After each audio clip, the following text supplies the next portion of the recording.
Si quieres estar preparado para el cambio del 2020 al 2025 en cuestión de tecnología, piénsalo 2 veces, pero no te preocupes porque yo te voy a decir qué fue lo que cambió y qué es lo que se quedó igual, básicamente.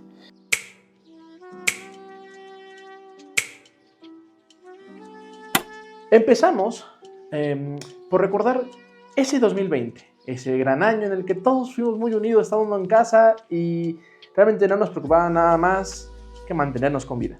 En ese año se popularizó una práctica en el desarrollo de software, principalmente, no sé si en las demás, la verdad no me dedico a otra cosa, que fue el trabajo remoto.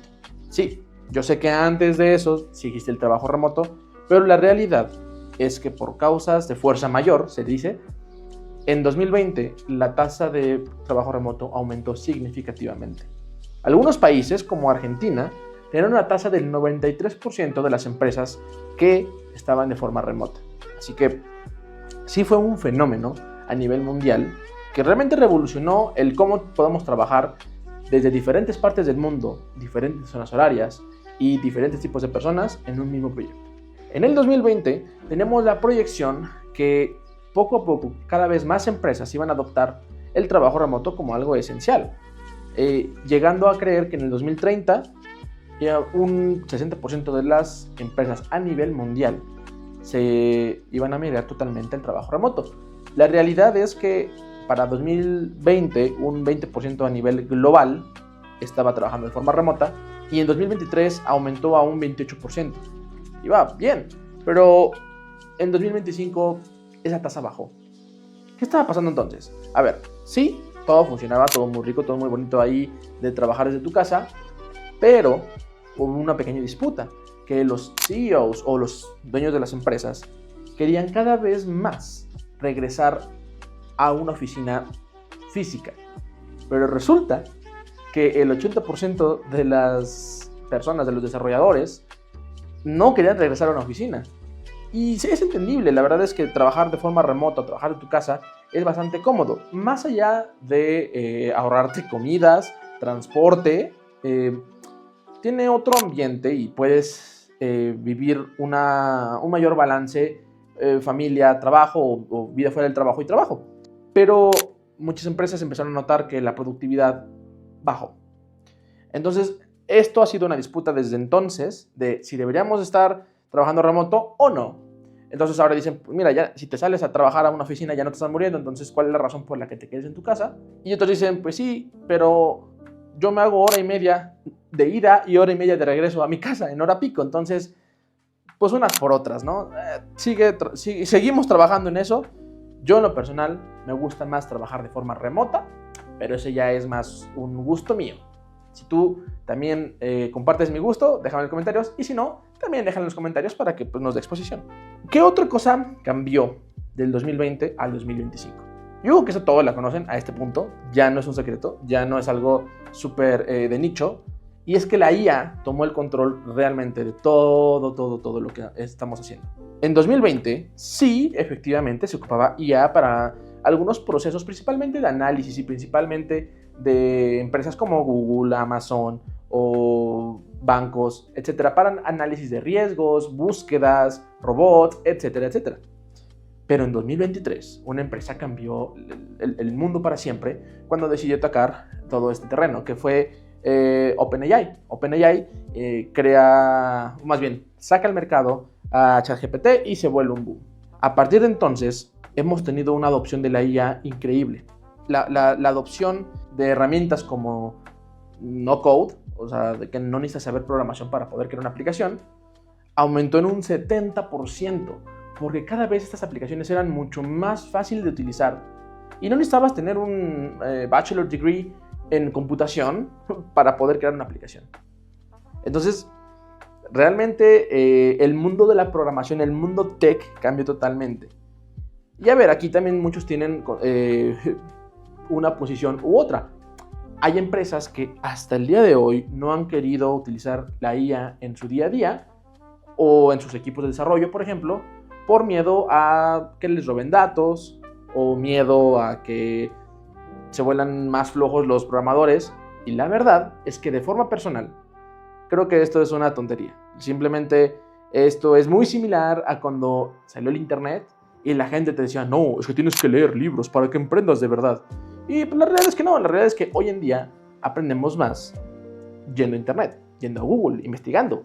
Entonces, esta adopción sí o sí te va a llegar, tal vez no este año, pero tal vez en los próximos 2, 5 o 10 años. Eventualmente te va a tocar, y si no, posiblemente no la vayas a contar tú tampoco. Sí, ok, la IA, el trabajo remoto, pero esto es lo más común que hemos visto. Vamos a pasar a algo un poquito más técnico. ¿Qué más cambió de 2020 a 2025? También en estas épocas ocurrió algo muy interesante. Mi teoría es que con la adopción del trabajo remoto, en el que todos los equipos estaban distribuidos en diferentes lados, de pronto se les ocurrió a las empresas decir, oye, ¿y por qué no también expandimos nuestros servicios y que estén distribuidos en diferentes lados? Así nacen los microservicios. Bueno, no nacen específicamente, pero aumenta un 70% en la adopción de diferentes empresas esta arquitectura de microservicios. Para los que no conozcan los microservicios, es una arquitectura en la que nosotros distribuimos diferentes APIs en diferentes nodos, vamos a poner en diferentes servidores, en la que cada API tiene una y solo una misión. Y ya, entre ellas se pueden interconectar y juntas nos da un todo. A diferencia de otra arquitectura que se llama monolito. Monolito es que en un solo repositorio tengas todo tu backend, todo tu frontend y que todas las conexiones estén directamente ahí. La verdad es que se adoptó mucho esta arquitectura y no los culpo. La verdad es que en muchas empresas sí es muy beneficioso utilizar microservicios. Pero también hay que tener en cuenta que una herramienta no funciona para todos los casos de uso. Así que hay que tener mucho cuidado con adoptar tendencias.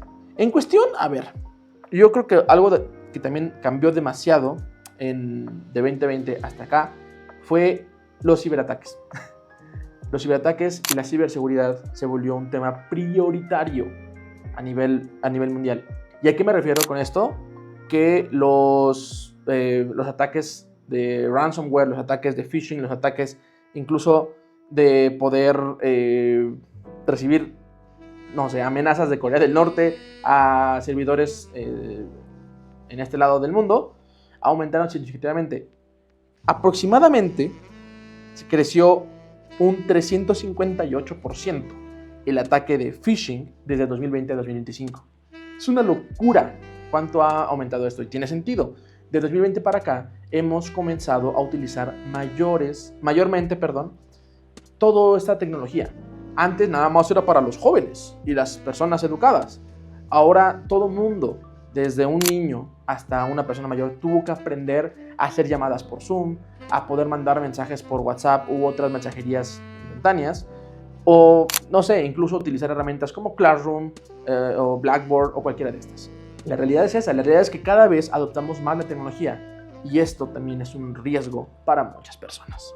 Vamos a hablar rápido entonces de tecnologías. No me quiero meter mucho en esto, me gustaría hacer un video, bueno, déjenme en los comentarios si les interesaría un video al respecto, pero quiero hablar de las tendencias en cuanto a programación. A ver, no podemos negar que JavaScript junto con TypeScript y Python son los lenguajes más utilizados del mundo. Es decir, lo más probable es que si estás viendo este video, estés en algún navegador o en alguna aplicación que esté utilizando JavaScript o Python. No hay forma de negar esto. Entonces, si tú quieres crear una carrera en tech, sobre todo en desarrollo web, estas dos tecnologías, estos dos lenguajes de programación son el must-have de lo que tienes que hacer. Si te quieres ver un poco más aquí hipster y más mainstream y que mira, yo soy único y diferente, mírate a Go, aprende Go. O sea, Go es el futuro del backend, es procesos mucho más rápidos. Incluso TypeScript en estos años pasó a estar en una base del lenguaje Go. Así que si eres una empresa y quieres acelerar tus procesos, Go es el indicado. Para todo lo demás, vete con con JavaScript y con Python. No hay pierde. Por último, solamente quiero mencionar algo muy importante y es la mezcla de todos estos componentes. Cómo se tradujo para nosotros como trabajadores del área de la computación o de la programación. La verdad es que como trabajadores de Latinoamérica tuvimos acceso a un mercado global. Es decir, que podíamos aspirar a trabajar con clientes de diferentes partes del mundo. Principalmente, obvio, va a ser Estados Unidos. porque Estados Unidos tiene de los mejores salarios a nivel tech. Y entre 2020 y 2023 estos salarios despegaron. En promedio iban desde los $80,000 al año para posiciones junior hasta $160,000 al año para posiciones senior. Esto es el promedio, es decir, había sueldos mucho más altos de $300,000, $400,000 para principal engineers, CTOs, etc. Y la realidad es que como empleados extranjeros pudimos acceder a eso, algunos, y fue algo maravilloso. Pero la realidad es que en México, principalmente en Latinoamérica, pues los salarios fueron reduciéndose. Y poco a poco era más difícil acceder a esos salarios de Estados Unidos, por ejemplo, o de otras partes del mundo. Curiosamente, entre más se abrían las fronteras físicas y poder moverte fuera de tu casa sin tener el miedo a morirte, también era más complicado moverte virtualmente para conseguir trabajo en otro país. Así que en Latinoamérica se redujo en aproximadamente un 11% los salarios en tecnología.